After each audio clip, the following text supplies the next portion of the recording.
G8, who, where, what, and why. This summer, the G8 takes place in Northern Ireland. But do you understand the G8? What about the who, the where, the what, and the why of the G8? Let's start with the who of the G8. The who comes down to the G and the 8.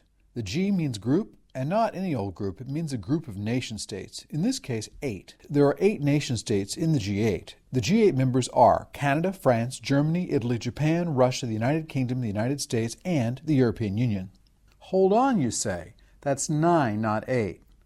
Since 1977, the European Union has joined the nation-states meetings of the G8. So the G8 is actually 9? Yes. G8 is actually 9, but that hasn't always been the case. Before it was 8, really 9. It was 7, really 8. Russia joined in 1997 when G7 became the G8. The G7 comprised of 8: Canada, France, Germany, Italy, Japan, the United Kingdom, the United States, and the European Union. So the G8 is really 9, and before that it was 7, really 8. But that hasn't always been the case. Before the G8 was 7, really 8, it was just 7. Before the European Union joined in 1977, there were just 7 members of the G8: Canada, France, Germany, Italy, Japan, the United Kingdom, and the United States. So is that all? Afraid not. The first meeting of the G8 took place in 1975 when it was called the G6. In this case, it was just 6. Not 6 really 7 or 6 really 8, just 6.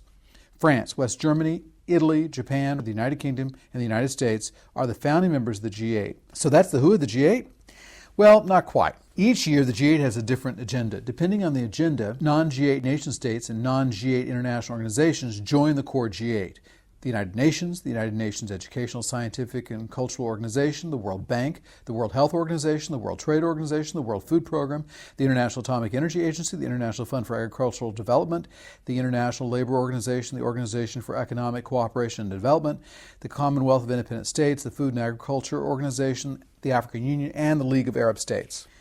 Afghanistan, Algeria, Angola, Australia, Bahrain, Benin, Colombia, Denmark, Egypt, Ethiopia, Ghana, Guinea, Haiti, Indonesia, Iraq, Ivory Coast, Jamaica, Jordan, Malawi, Malaysia, Morocco, Netherlands, Nigeria, Saudi Arabia, Senegal, South Korea, Spain, Switzerland, Tanzania, Tunisia, Turkey, Uganda, and Yemen have all attended the G8. So, that's the who of the G8. What about the where? The where is easy, you say. It's Northern Ireland, except it's not. The where of the G8 is the nation-state that holds the G8 presidency. The presidency is important because the nation-state holding the presidency sets the G8 agenda and plans the G8 meetings. Because it is important, the presidency of the G8 rotates between members in a strict order. France, United States, United Kingdom, Russia, Germany, Japan, Italy, Canada, France, United States, United Kingdom, Russia, Germany, Japan, Italy, Canada, France, United States, United Kingdom, Russia, Germany, Japan, Italy, Canada, and so on. The where of the G8 has been held in the United Kingdom, France, and the United States 6 times, in Germany, Japan, Italy, and Canada 5 times, and in Russia once.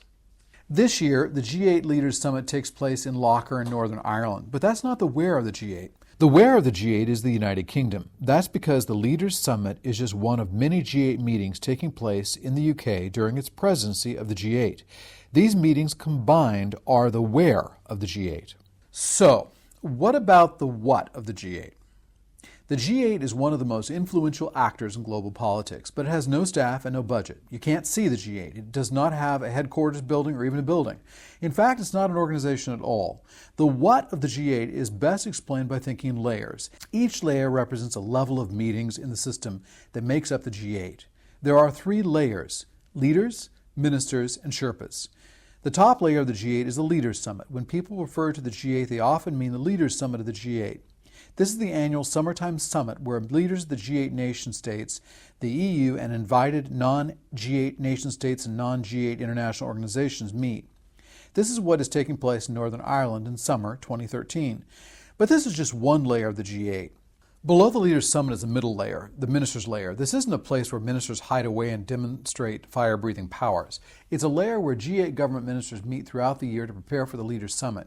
This usually means foreign ministers' meetings, but ministers with other portfolios can also meet depending on the G8 agenda, which is set by the nation-state holding the presidency of the G8, which is important. The final layer of the G8 system is the Sherpas layer. These are not the people found in eastern Nepal who are vastly experienced, incredibly successful mountain guides who prepare the way for less experienced mountaineers. G8 Sherpas are vastly experienced and sometimes successful international diplomats who meet to prepare the way for the meetings of the higher layers of the G8. Between the G8 leaders' summits, there are multiple Sherpa conferences where possible agreements are laid out. This reduces the amount of time used for negotiations of the leaders' summit and allows more time for the leaders to relax and get to know each other. That brings us finally to the why of the G8. Relaxing is an important part of the why of the G8. There are lots of international forums, but the G8 was set up as a more relaxed alternative to normal international meetings. It is founded in the idea that successful diplomacy is as much about how different leaders get on in person as power and influence. The final document agreed on at the Leaders' Summit is called the Communiqué. The Communiqué outlines what global issues G8 members have agreed to work together on. So, the why of the G8 is that it provides a place for some of the world's most powerful and like-minded leaders to meet outside the constraints of normal diplomacy and tackle the world's most pressing problems. So that's the who, the where, the what, and the why of the G8.